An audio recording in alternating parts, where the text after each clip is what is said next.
to my computer so that we can upload it to this, okay, this YouTube channel that sometime at some point will work out. Oh, here's Yoshiko-san from Japan. All right, so I'm going to get started. I'm going to share my screen and do an introduction.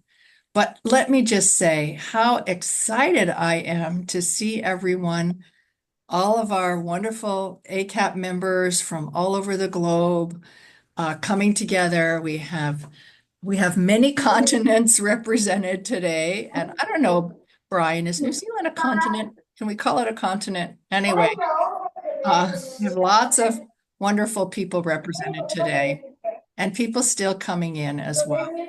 So today is about addressing aging issues in Southern Africa. And this is very exciting for me. I have actually visited Zimbabwe and South Africa, not Zimbabwe and Mauritius, but very fascinating part of the world where initially we thought no one was aging there. But no, that's not true. People are aging there. People are aging everywhere in every single country. So we don't know much. I don't know much about the issues there. So this is very exciting. So can people tell me, is this slide coming through okay? Yeah, okay, great. So I do want to say that this webinar is sponsored by ACAP, but also by PION, the Pass It On Network. And we do have support from the University of Hawaii and the Barbara Cox Anthony Endowment. So I wanted to just tell you, those who are not familiar with ACAP, we are the Active Aging Consortium Asia Pacific, and our mission is to really share friendship and best practices. So the whole organization is based on friendship. Takeo came to my office about 20 years ago and says, let's be friends. That's how this started. And everyone that I know in ACAP is friendly and dedicated to improving the well-being of older people wherever they happen to be living. We learn from each other. There's a quarterly bulletin, monthly webinars. We used to participate in a lot of conferences, but now it's with COVID, it was harder, but we're starting up again. We sort of have a website, but since I lost my assistant, I don't know, it's not maintained very well. So, but anyway, we are friendly and we have 1,400 ACAP members around the world. If you'd like to join, it's free. So just email me or put something in the chat and I'll add you to our mailing list. Try not to send you too much stuff, but our bulletin and our announcements for our webinars go out. So this is our schedule for 2024 for our webinars. And you can see that we have covered some very interesting topics, innovative housing, where we heard fascinating presentations from Australia and Thailand and Hawaii, a webinar on older women, rural Canada, fascinating how they're using technology in the rural areas to try to link people. Intergenerational connectivity, new initiatives to stop elder abuse, the central repository for 3 instruments of peace. So this is the will, the living will, and the durable power of attorney. When you have a society of older people that have end-of-life decision-making, these kinds of documents are very helpful. But if nobody knows about them, that's a problem. So I'm trying to upload that on our on our YouTube, that you can see it if you've missed it. And this month, August, we're doing active aging in Africa. And many, many thanks to Moira for organizing it. Next month, we have one called the Depopulation of Japan. So we're talking about how they have such an aging population and so few children that their population is shrinking. So we're going to hear about that and strategies to change that, and some responses from Japan and Korea. And actually, both of those countries are losing population fairly rapidly. Today, we have over 70 registrants from 20 different countries. So we'll see who actually shows up, but I can let you know that as soon as we hang up, people will be saying, "Oh, I missed it. Send me the tape. Send me the tape." So even if there's only 24 people here at this moment, this will go out to 70 people. So now I'd like to turn it over to Moira, who is going to introduce our speakers and tell us a little bit about the Pass It On network. Shall I leave this slide up, Moira, for you? Yes, that's fine. Thank you very much. Thank you, Catherine, and thank you for welcoming me in 2016 to the Friendship of ACAP. That was when I went to Fukuoka and met you all and was completely engulfed in the warmth and activity of ACAP and have been ever since. So just a few words about the Pass It On network. In fact, I think we're a little bit like you are, with bigger accent in the western side of the world and you're in the eastern side of the world. And it's just perfect that we should mix up and match up and meet like this. The Pass It On network is essentially devoted to the promotion of the rights of older people throughout the world, and also for the whole and very vital question of adapting society to longevity, because it's happened so quickly and society is still working on old paradigms that need radically to be updated. We have webinars like you have. We call them the 50-50 because we like to have about 50% presentation and 50% interaction with the people who attend. We have a gazette, and we have 65 representatives in 65 different countries around the world. And we're very intent on building our regional networks. And that's what today is all about. Our Southern African regional network, and we intend and we hope to be able to build up into Africa with other organizations like the Common Age and this and like. So I'm not going to say anything more. I'm going to hand over to Nesta Hatandi, who is our regional correspondent. Nesta is an international development consultant. She's very involved in everything that has to do with communities. She is a Rotarian and very active in the U3A in Zimbabwe. And she's the one who's been working so hard on getting this webinar together. So let me hand over to you, Nesta, to take over. Thank you very much. Good morning, everybody, and welcome to this webinar. We're very excited to be part of the discussions on aging issues, and our take on Southern Africa is what we're going to be focusing on. I'll try to put up my screen and then we can start. Can I just say, Catherine, that Rebecca was in the waiting room, so I'm not sure if you can just check. She has disappeared, so I think she'll be struggling. Okay. Okay, yes, I'm keeping an eye out for her, but I have not seen her yet. Okay. Sorry. Oh, Balkrishna is here. Hi, Nepal. Hi, Christine. Morning. I'd like to start off by sharing the agenda. I'm just going to do a brief introduction of Southern Africa and then move on to, hopefully Rebecca will then be online. If not, VJ from Mauritius will take over. And Femada is our last speaker from South Africa. Hopefully there'll be time for us to exchange with the audience before we close the webinar. And we will try as far as possible to ensure that we don't run over the time of, I think it's 1 hour.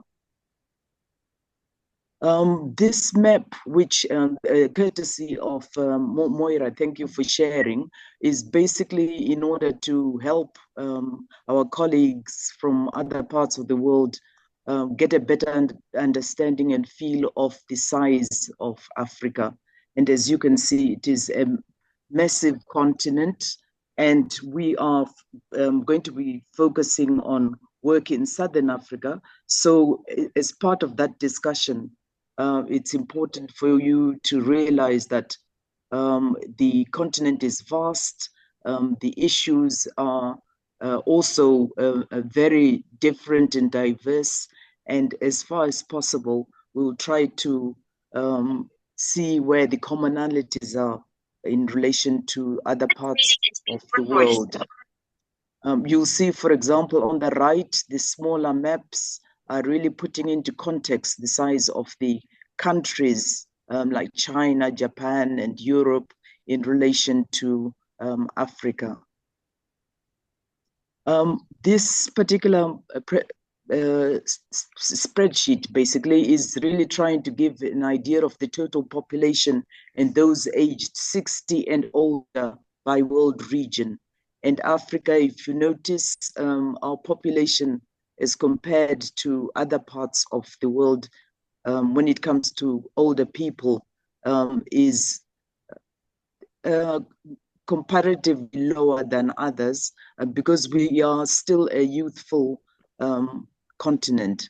But that doesn't mean that we should not be focusing on issues of aging, because if you see by 2050, the population will have increased to 235 million older people. On the right, I just want to give an idea for you in terms of the context of the populations of the three countries we're going to be focusing on. That's Botswana, then Mauritius, and South Africa, which is the giant in terms of the area of Southern Africa.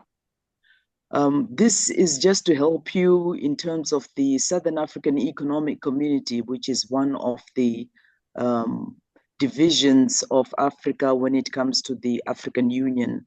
And you will see that there are at least 16 countries, and we're trying as far as possible with Pass It On to have a presence in as many of those countries as possible so that there's regional learning when it comes to the issues we are tackling. And we're really looking forward next year to the International Federation on Aging conference, which is going to happen in Cape Town, South Africa. And we're hoping by then we will have created more links so that we are a formidable presence when it comes to the conference and sharing globally.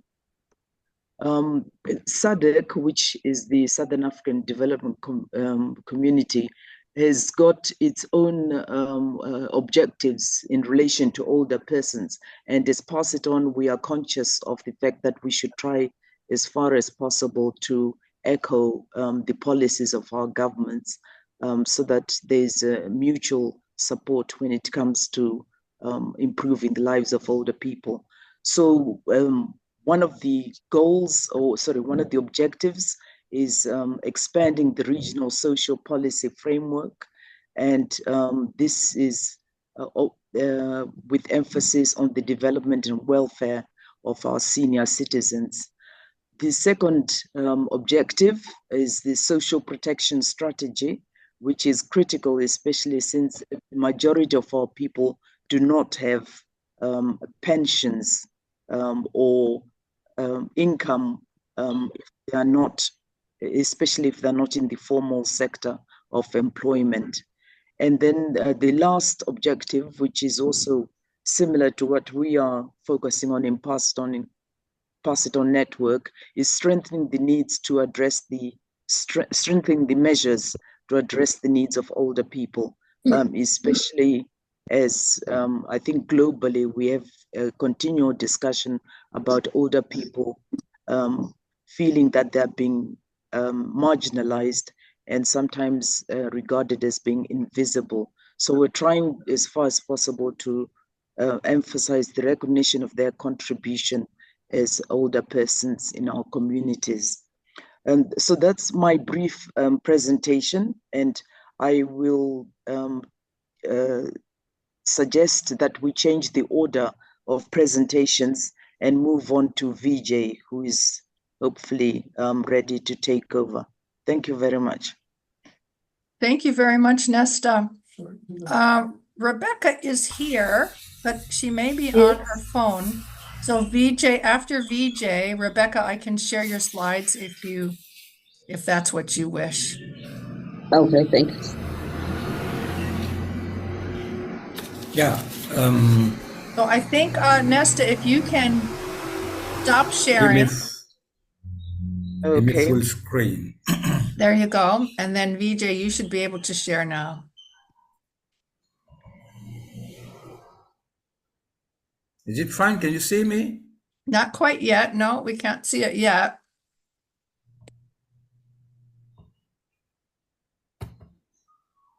No. Did you hit the green button? You did great before. It worked great. Catherine, VJ is not going to be that's projecting a right. slideshow. Yes. That's true. You don't have any slides. Go for No, it. You're but just I just talking. have to. Can you hear me? Yes, we can hear Yes, you. we can. Okay, but I can't see myself on the screen. Is it a problem? We can see you.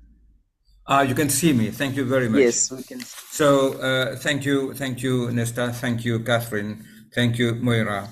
It's a pleasure for me to address you. I think it's the second time I'm participating in an ACAP webinar, and it's a pleasure again to meet with you on this time on the aging issues in Southern Africa. I'm good that you have shown a map of Africa with the islands of Southwest Indian Ocean region. Is it okay? Because there's an echo. Yeah, do you have another phone or something? Do you have two speakers? No, I'm speaking directly from my computer. Maybe if Nesta can mute, so anybody who's speaking, if anyone who's not speaking, if they could mute.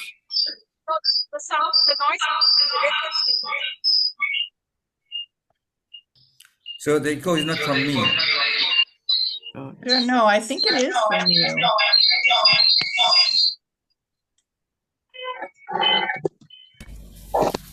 The echo is from Rebecca, it says.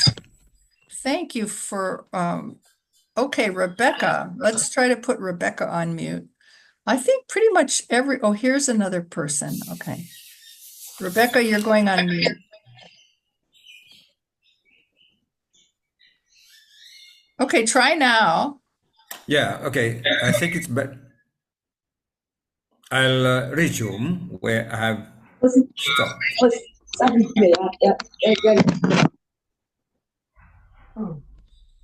Hold on. Okay, it's okay now? Try. Okay. Okay, I was saying that it was good that you showed the map of Africa with the islands of the Southwest Indian Ocean region.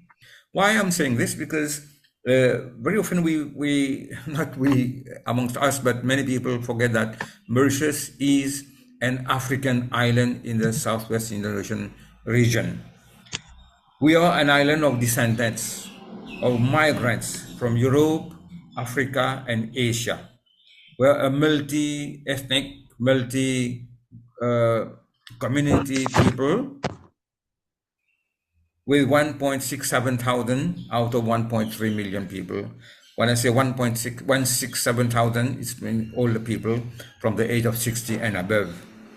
Now, I'm going to have divided my presentation into two parts. I'm going first to talk on the opportunities that all the people come across. We have a dedicated Ministry of Social Integration. We have a Protection of Elderly People's Rights Act enacted in 2005. And then there is no discrimination as between gender and age. Everybody is on the same level. We have a basic retirement pension from the age of 60. I want to develop this. Even at the time of the colonial era, the then government introduced a non-contributory old age pension as from the age of 60. This has been maintained in the spirit of welfare state in the country, but the figure has moved from where it was 22 rupees some time back to 14,000 rupees today. And the old age category of people has become kind of, all political parties wing this group, saying, I'm going to do better for you if I come back to power, if I am maintaining power. Now, we have a funeral grant meant to cover funeral expenses of persons for low-income group. So the low-income group has been identified, and whenever there is a mortality, a demise in the family, they go to the office of the social integration where they claim the grant. Now we have a provision of a monthly stipend for the purchase of rice and flour. The same group of low-income group, they benefit from a monthly stipend for the purchase of rice and flour over and above what they have as income, what they have as a old age pension. Now, in Mauritius, retirement age is 65, but it's still, at the moment you reach 60, you start obtaining legitimately an old age pension, whether you have been working all your life or you have not been working. It is non-contributory old age pension, but you continue working legally up to the age of 65. Even after 65, the right to work is respected. So to say, you have a kind of productive aging for a formally qualified person. So somebody has reached the age of retirement, but still that person has all the lucidity, the capacity, the experience. That person is taken on board and would work on contract for a certain determined period as between the two parties, whether it is in the private sector or in the public sector. Now, as far as education is concerned, older people have the right to go back to school, right to education, go back to school, to the university. At certain point in time, they would, calculate the recognition of prior learning and then get into a course at the university or in some other institution. I've known some people, who have been qualifying as barrister at the age of 60 and have become, very good lawyers in their career. Now we have free health services, community hospitals, medical clinics, area health centers, and healthcare centers, specialized hospitals scattered over the island. And then over and above the services obtained in these institutions, we have domiciliary visits from doctors for the severely disabled and bedridden persons, and provision of anti-influenza vaccination is made every year for people aged 60 and above. Now, there are medical and paramedical care to inmates of charitable institutions. This is provided by government, and still in the spirit of welfare state, there is free public transport for all the people and those people, disabled people. Now, Senior Citizens Council by law exists, and they cater for, in the rural and urban areas, they cater for the leisure, whatever programs could be provided for the people in retirement or who need company, who live alone, to bring the solidarity and warmth to these people. Now, there are daycare centers where those who can afford to go, when I say afford to go, that is they are accompanied to the daycare centers where they have got activities during the day to occupy their time. Now, there is no age limit for a person, a Mauritian citizen, to stand as candidate for the local elections, that is village elections, regional elections, that is municipal and district elections, and for the general elections. There is no age limit, provided that a person has all the lucidity, the intellectual capacity to read and write, and of good character. Now, when I come to the challenges, Mauritius ranks as among the among the first top countries in the world where people suffer from non-communicable diseases. I think we are among the first with regards to diabetes and diseases that accompany these people. Older people are victims of domestic violence. And you know, at the moment, DIMOI, the organization which I represent, we are conducting a survey, a 1 month duration survey, to determine the prevalence of neglect, violence, abuse among older people. So at the end of the month, we shall be able to measure what is the degree of neglect, violence, and ageism towards older people.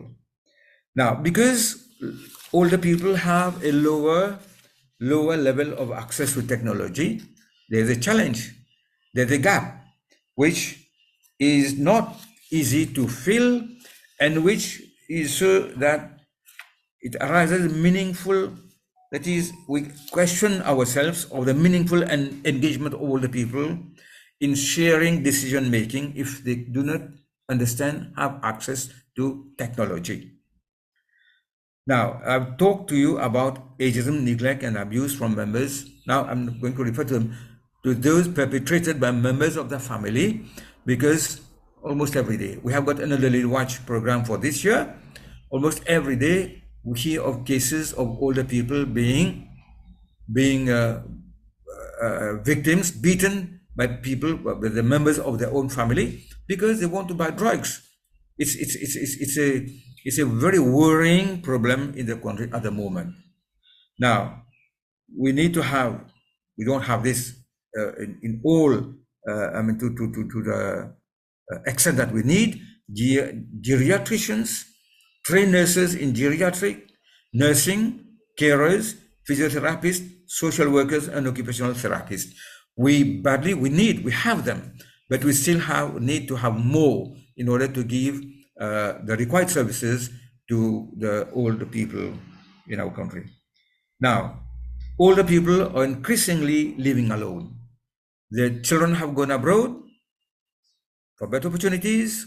The children are leaving them behind. They're going to town, kind of urban immigration, or they're all working. They're professionals, which means that the older people are living alone. But then the question arises, what if there are signs of dementia or Alzheimer or whatever? So this is a question on which we are giving all the importance required, at least from our organization. Now, in 2011, among people who lived in private homes, 11% were on their own, thus changing housing patterns, on their own, because they have had to leave because of limited space in the home. The size of the homes haven't changed. So with increasing, that is, the family are here extended, not because they wanted to have a extended family pattern, but because they're all living in the same household. So we have got a problem there. Now, there is need for long-term care because we are an aging population. Mauritius is not different from other countries. We're an aging population. We have got centenarians, which means that we need to give critical attention to the challenges faced by older people. Now, when we speak of challenges, we have to speak of palliative care. That is, how families should be trained, should be habituated, should know how to provide palliative care when the hospital systems have, with an accord with the family, decided that it is better for the person who is sick to stay at home and be provided all the care by the family and by the medical teams of the Ministry of Health. Now, the rate of illiteracy, if you go by UNESCO or by the figures of the government, everybody is a literate person. But social researchers have found that we are some 35 to 40% literate.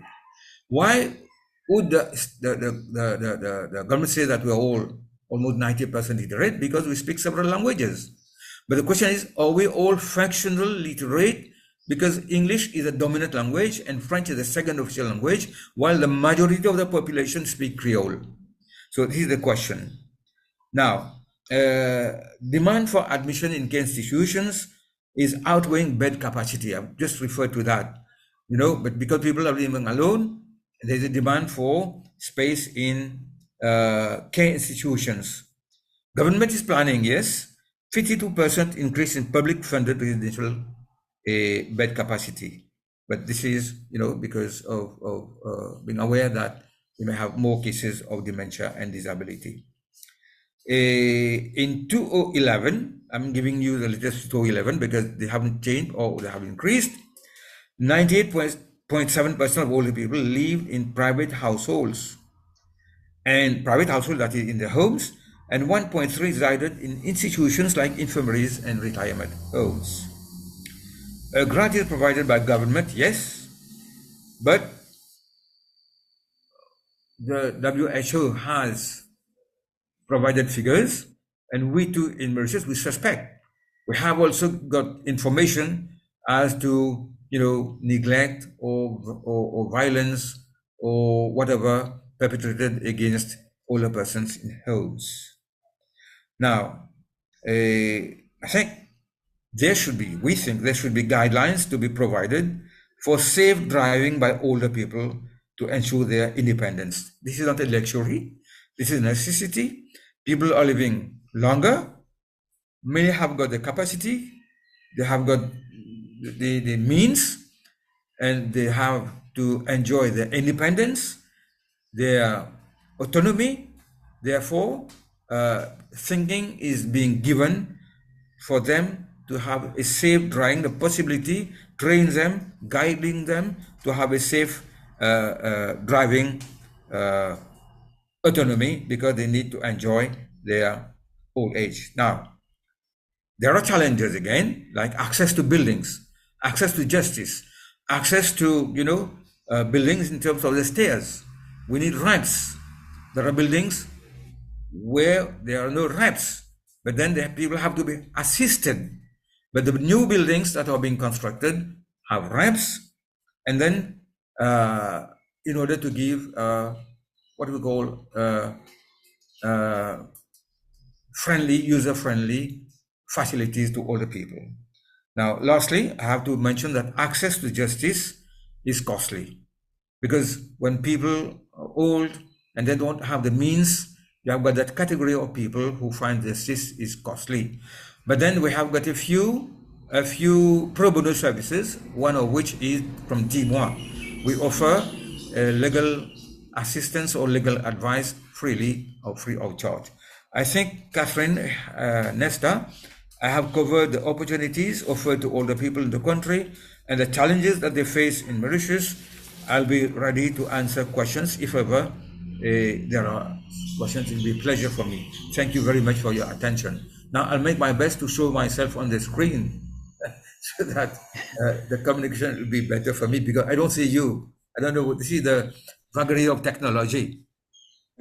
Thank you very much, Vijay. And for the benefit of those on the call, Vijay heads the Commission for the Rights of Older People of DMOA, an NGO in Mauritius that he founded in 2012.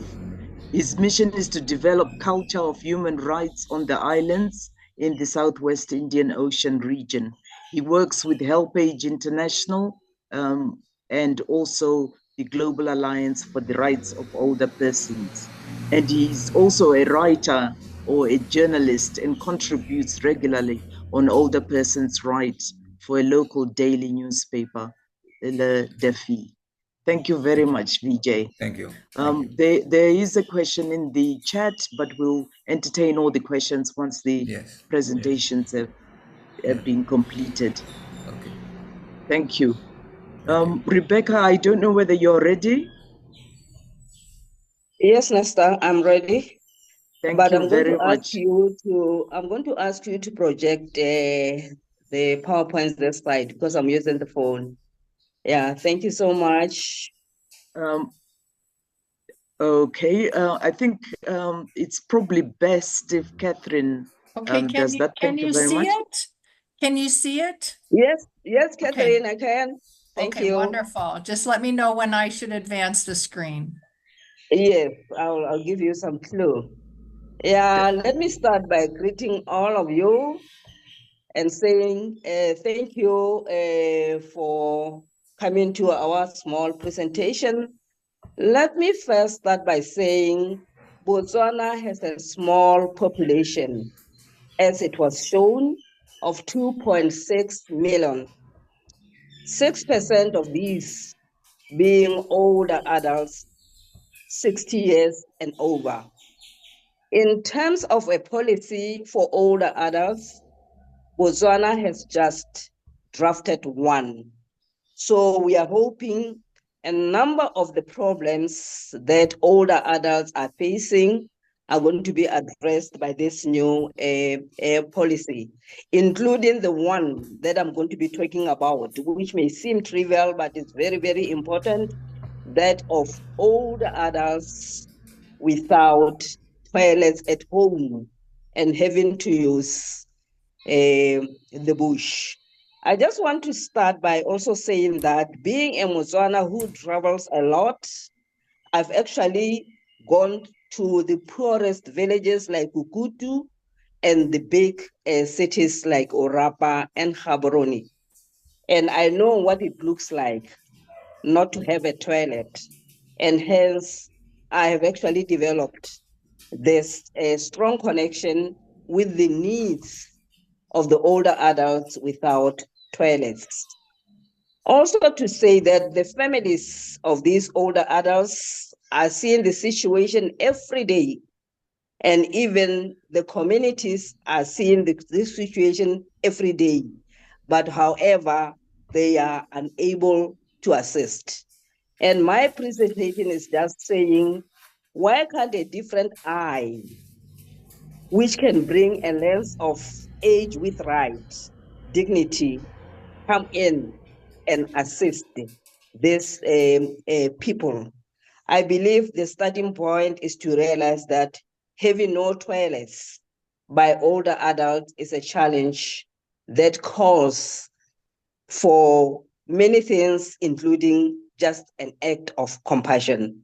My thinking is that those who can, why can't they be asked to help these older adults? Let's move to the next slide. And the next slide is just to note what we all know, that older adults represent a heterogeneous group and cannot only be identified and classified by their age. They should be perceived contextually. And going on, Baron has given an example of that. They are saying many people over the age of 80 continue to work, while others might be weak. So we need frameworks when we talk about older adults that can show these differences. Let's move to the next slide, which is showing the two frameworks that have guided or informed my presentation.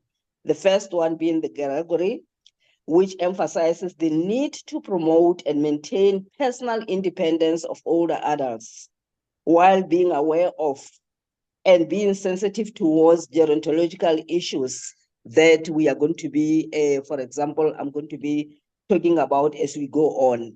And then the next framework, I took it from the human dignity and humiliation studies, paying special attention to their dignity letter of April 2024. And the article that says humiliation trauma, the deepest loss, by Sharon, who is saying whenever humiliation morphs into trauma, it leads to both internal and external losses that diminish our sense of value.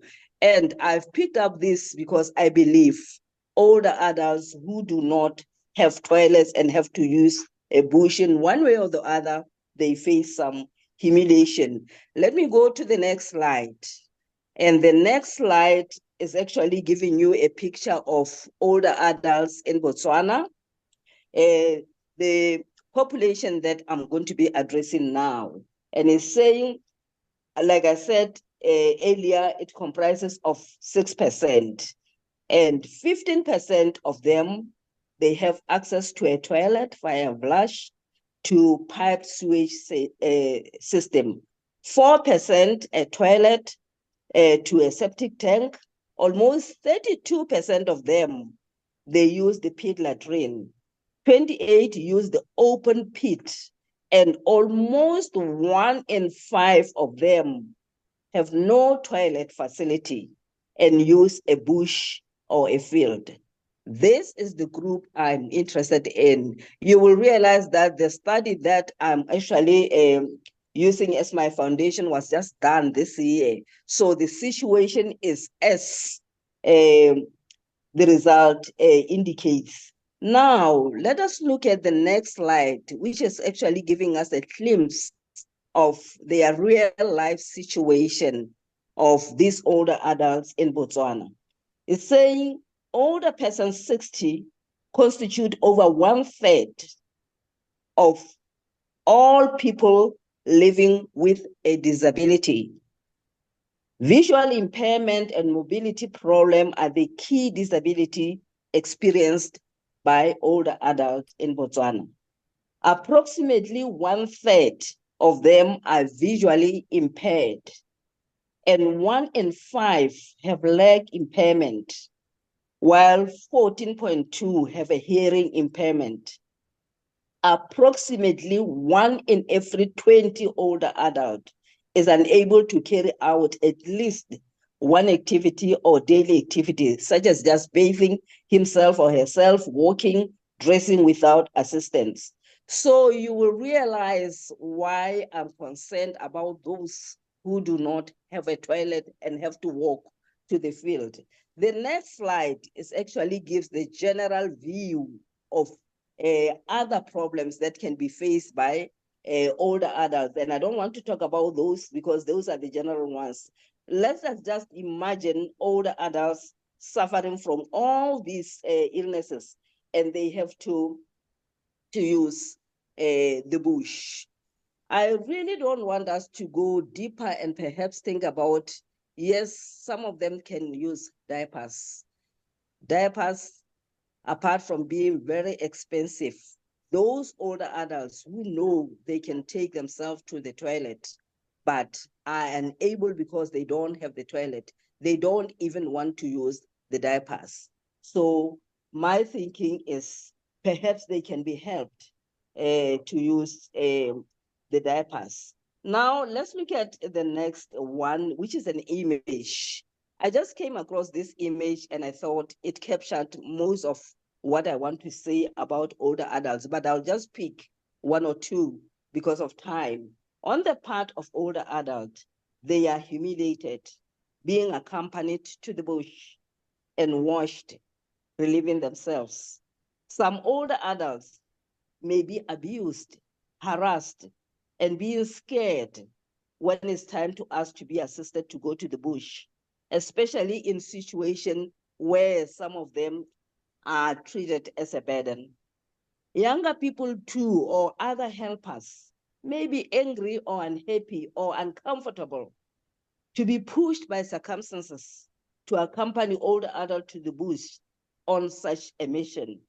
Both of them, we can see that the situation can be very challenging and it can be humiliating. Now, the next slide is just to say that if we look at the situation as something that can humiliate them, those codes are just addressing the need that if humiliation, these people are humiliated, we should know that humiliation is scars deeper than the lash. It's one of the deepest pain of being a human and is poisonous. And those who perhaps will not empathize, they may not know what it is to be like when you are humiliated, because it is a stage where you actually feel like you are nobody in this world. And the next slide is actually saying, Botswana, what is it in Botswana that I believe we can do to be able to address this situation, because I believe our country can, if they want, they can address the situation. And I'm going to be giving just only 2 examples. The first example is not in the slide because it just happened after I presented the slide. We all know that we had one in the just ended the Paris Olympic. The 200 gold medalist is from Botswana.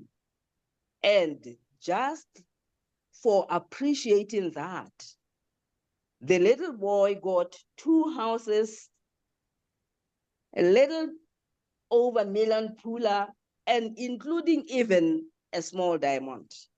And this shows you that when they appreciate the need, they can do something. Apart from that, we have a long-standing presidential housing appeal, which was also built out of goodwill, compassion, and Butu, which started in 2012 by the former president, Ian Khama.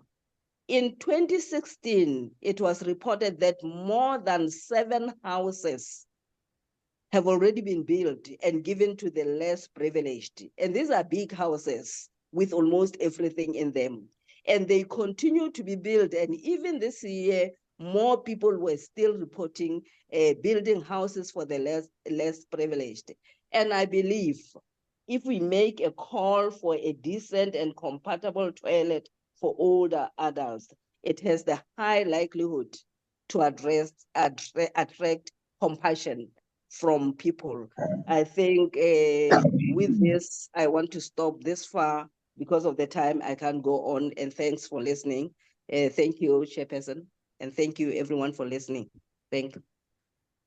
Thank you very much, Rebecca. Rebecca is a co-founder of Ageless Inspirations Charitable Organization and the director of the University of the Third Age in Botswana.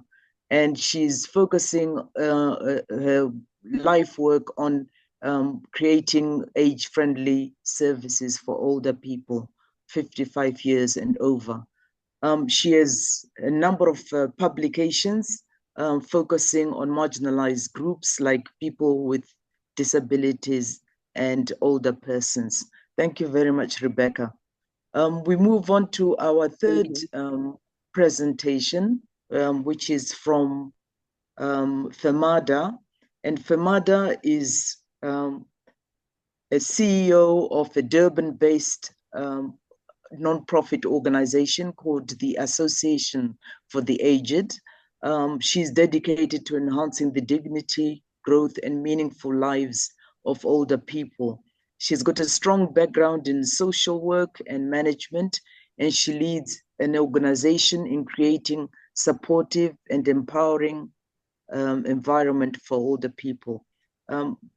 Over to you, Femada. Thank you, Nesta. Good morning, good day, good afternoon, everyone. I greet you in our traditional isiZulu greeting, which is Sawubona, literally means I see you. So thank you so much for inviting me to speak to you about something that resonates deeply with me, both as a professional dedicated to the well-being of older persons, but also as a proud Southern African person. Perhaps before I go into my topic, I wanted to speak about older people and climate change and emergency preparedness. I can just quickly give you a snapshot about South Africa and where we are in terms of support and care to older persons. We have a population of just over 60 million, and 9.3% of that are older persons. So in absolute figures, that means we have 5.6 million older people in South Africa. We have very progressive legislative frameworks. So all of the frameworks that we need to have are there. We are policy rich in that our South African policy on aging is aligned to MIPA. It's aligned to the Decade of Healthy Aging. Our legislation in terms of the Older Persons Act reflects the priority pillars of the Madrid International Plan of Action on Aging as well. So all of the policy frameworks are there and the alignment is there, both internationally and regionally. The challenge, though, is in the implementation and the allocation of resources so that we can deliver on these policy documents. I must say I start off this presentation a little bit more hopeful because we now have moved into our 7th administration of government since democracy. And for the first time, we now have a government of national unity. For the first time, the political party that led the country into liberation had lost their majority vote. And why I say I'm hopeful is because the government of national unity now brings more players on board. And so we have a little bit more leverage in terms of lobbying and advocacy for older persons issues. So I'm hopeful that we can move forward to elevate the voice of older persons, but also to ensure that aging is on the agenda in terms of development opportunities. Okay, so let's talk a little bit about climate change and why this particular aspect resonates so well with me. For over a decade, the intersection between climate change and the impact on older people has been a growing concern. In 2015, the first independent expert, Rosa Kornfeld-Matt, I hope I'm saying her name correctly,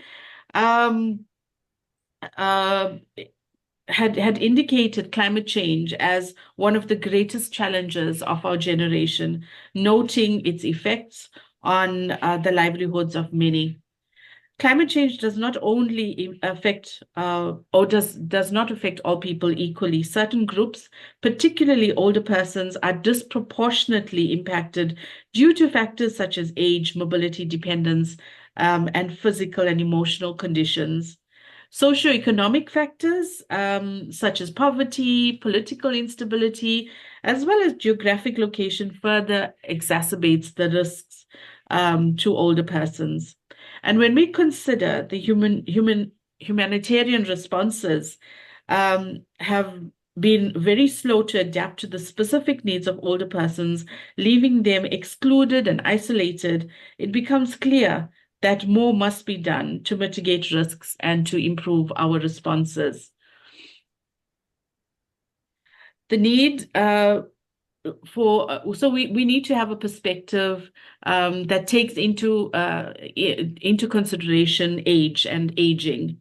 To address these challenges, we must shift our thinking to adopt an age perspective in disaster risk reduction and resilience building efforts.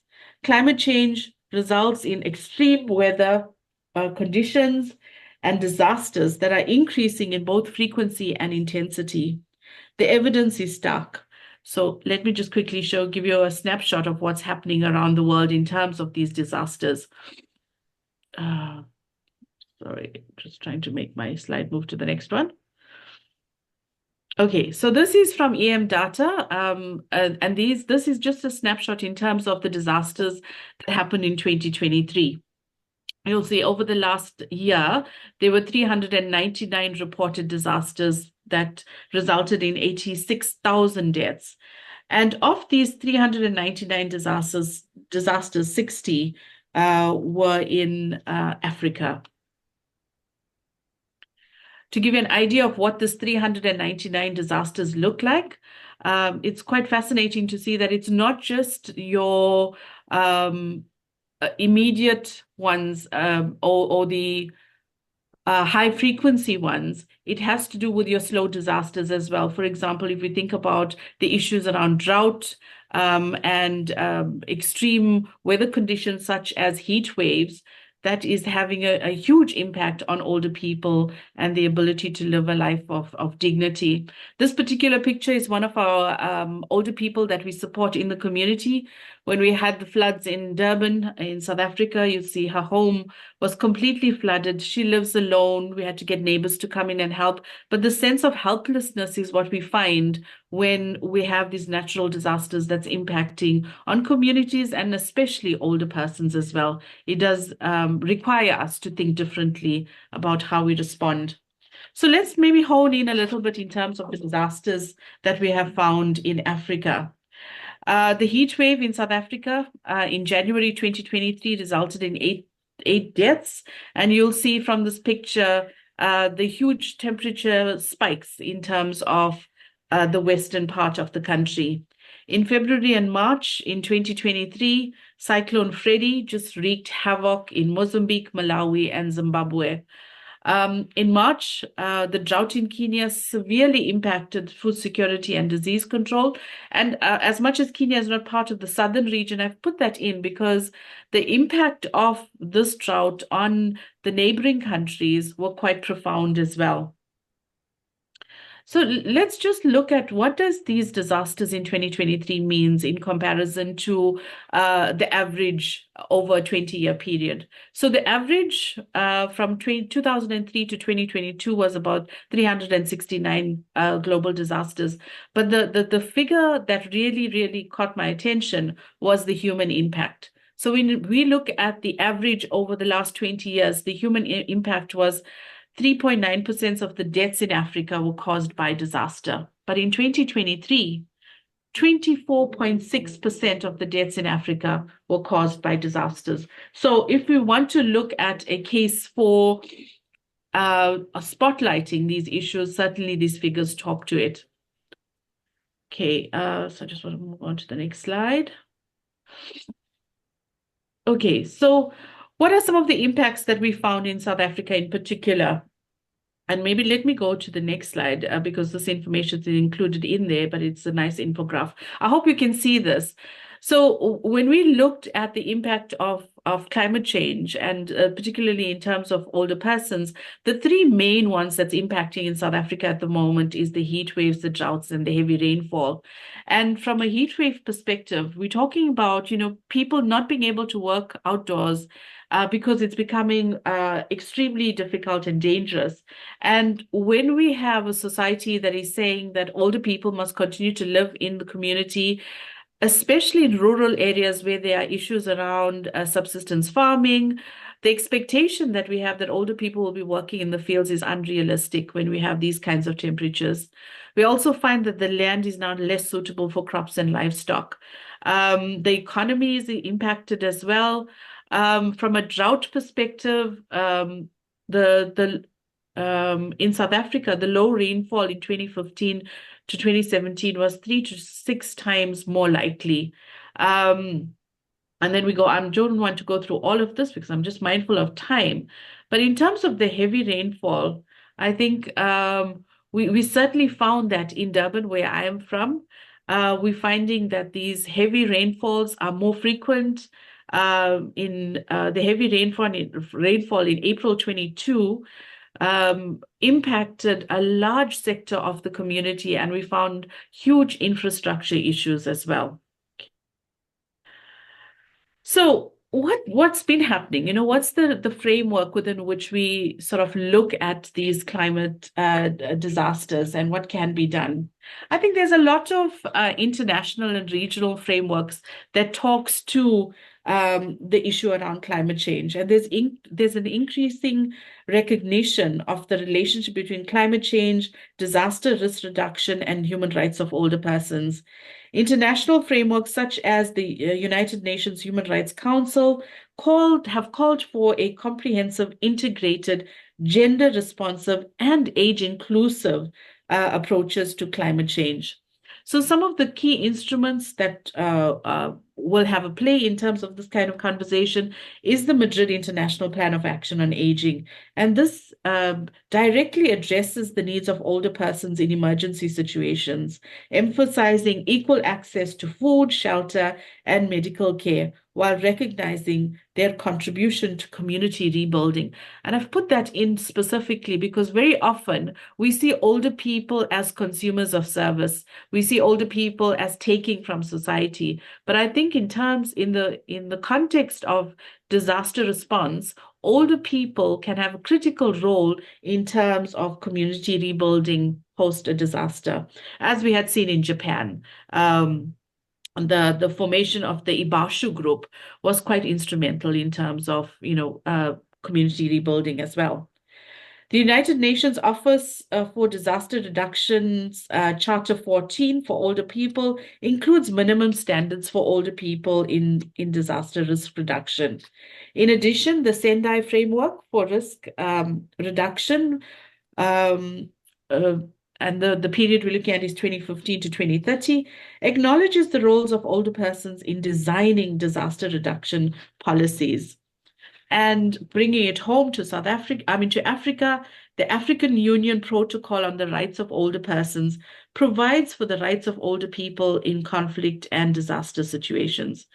At a country level, for example, in South Africa, our National Strategy on Aging includes provisions under Pillar 4, which focuses on the protection, advocacy, and crisis responses in older persons. So we've got all of these lovely frameworks. Really, older people should be protected, isn't it? But that's not the situation. There are huge challenges in terms of implementation. Firstly, it's the recognition of diversity. Older people are not a homogeneous group. We must consider those who experience multiple and intersecting forms of discrimination. The second issue is with regards to base data response plans. Collecting, analyzing, and disseminating information is crucial for effective disaster response. And I think, that's possibly one of the things we have to look at within the Southern African region. How are we collating data, and how do we use that data to drive the response plans that we need to be putting in place? We have to include older people in planning. Older people must be included at all levels, national, regional, and international levels.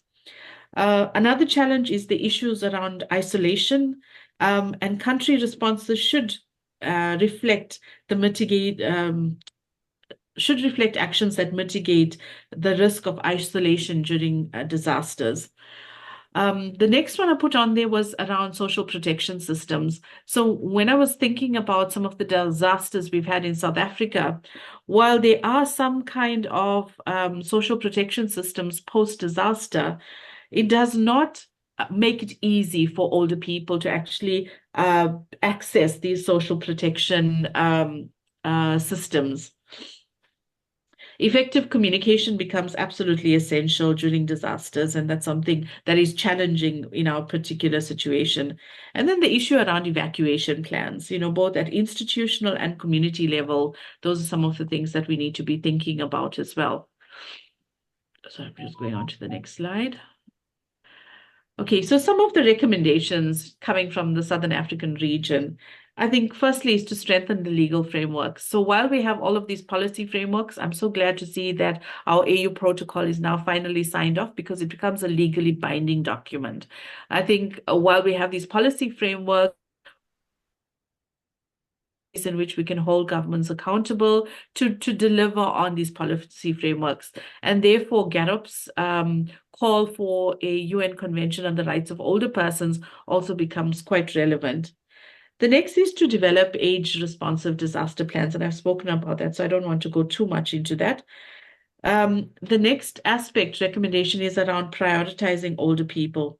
I think when we're looking at evacuation efforts and humanitarian aid distribution, prioritizing older people, especially those with disabilities, and those in long-term care facilities and those in the community with disabilities, needs to be prioritized.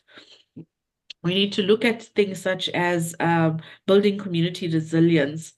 And how do we build this resilience? I think the first thing we have to do is we have to combat isolation and exclusion, and support community-driven capacity building for climate change and disaster reduction. Just an example for this of this, in 2022, we had all of the floods in Durban, and immediately after that, we had the riots that really disrupted our supply chain. Older people within our facilities became part of the first responders. Because we had this group of people that lived in a building, we were able to get them to help us pack hampers for people who are living in the community. So older people became part of the solution. It was quite amazing, quite fascinating. In fact, one of the gentlemen in our building was in the army. And so we were trying now to pack up all of these hampers to give to people in the community. And he took over the entire operation, and he says, no, this is not how you need to do it. He organized everything like a drill sergeant, which was wonderful. But we took instruction for him. It gave him such a sense of purpose.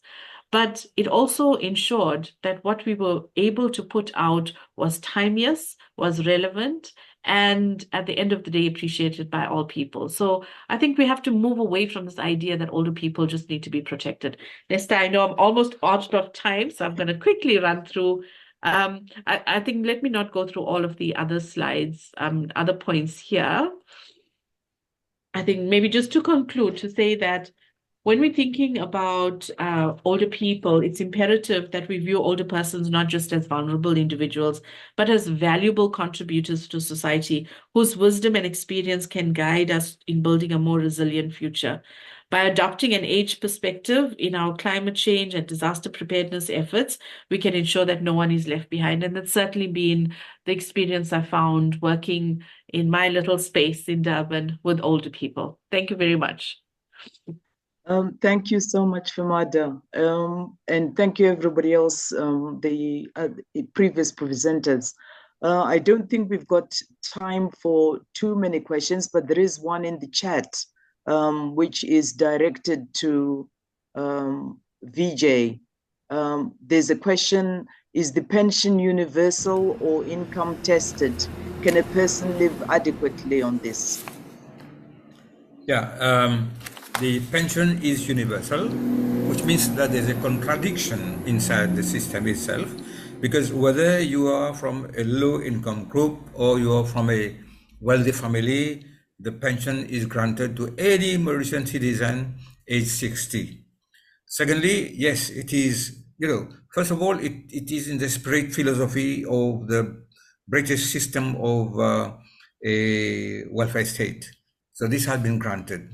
Now, today, the old age pension is aligned with the minimum salary, which is 17,000. So when you reach 60, you have 40,000, and incrementally, you have up to 17,000. Then there is a break. When you are 90, you get a thicker envelope, and then when you're centenarian, you're going to get a higher package. Which means that, yes, even if it is aligned with the minimum salary, it won't be able to cover the cost of people at the lower level, lower rung of the ladder, because they have to pay their, the rent. Even if medicine is free, they still have to see sometimes, private practitioners. They have got to travel. Bus transport, national bus transport is free, yes, but sometimes they have to travel by car, private car, which means that for the lower income group, it would not be sufficient. Thank you very much, yes, VJ. Thank you. Unfortunately, our time is run out. Thank you very much, everybody on the call. And we hope we'll have an opportunity in the future to come and present again. 1 minute, I have something important to communicate. Yesterday night, I received a communication from my colleague in Nigeria saying that President of Nigeria has signed the ratification for the AU protocol for the rights of older people. I think we should applaud Nigeria's position. Thank you. A wonderful achievement. Thank you very much. Back to you, Catherine. Thank you so much. Oh my gosh, what a wonderful series of presentations. I learned so much. And even though some of the information was sad about the disasters in South Africa and the lack of toilets, I was just impressed by all of the speakers and how articulate you were in presenting, and also, infusing hope as well in what you presented. So wonderful, wonderful presentations tonight. So thank you very much. Moira, any comments?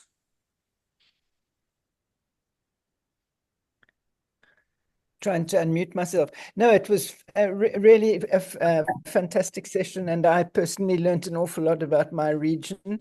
And I think now you can just see why the Pass It On Network is so interested in expanding into Africa. And the African Union has 6 different regions: North, South, East, West, and Central. And it also has a diaspora, which is considered as a region. So that's where we are trying to develop, because there is so much to be learned. And each one of the presentations, Vijay and Rebecca, who brought up this one aspect that, one never ever thinks about, but is so fundamental. And of course, Famada, thank you so much. I mean, there's 24% of the deaths in Africa caused by, it's staggering. Yeah. Yeah, it's just amazing, but this was wonderful. I really appreciate that we made the time zones work. I know if you're in New York, well, no one from New York or California joined in because the time will not work for them. But we were able to make it work for Europe, Asia, and even Hawaii. So thank you. This was just wonderful, just wonderful. So we have so much work to be done. Super. Yes, we do have a lot of work to be done, but we are great gerontologists united in friendship, and we're going to make it work. We're going to make it work. Well, thank you, everyone. So please join us. I don't think you can overestimate the value of the relationship side, really. Yeah, friendship works. Right. Friendship works. Yes, so if you're not on our mailing list and you'd like to be, please let me know. I certainly will add the speakers to our mailing list. And Hanny, nice. I missed you last time because I wasn't able to participate, but thank you for presenting at our last session.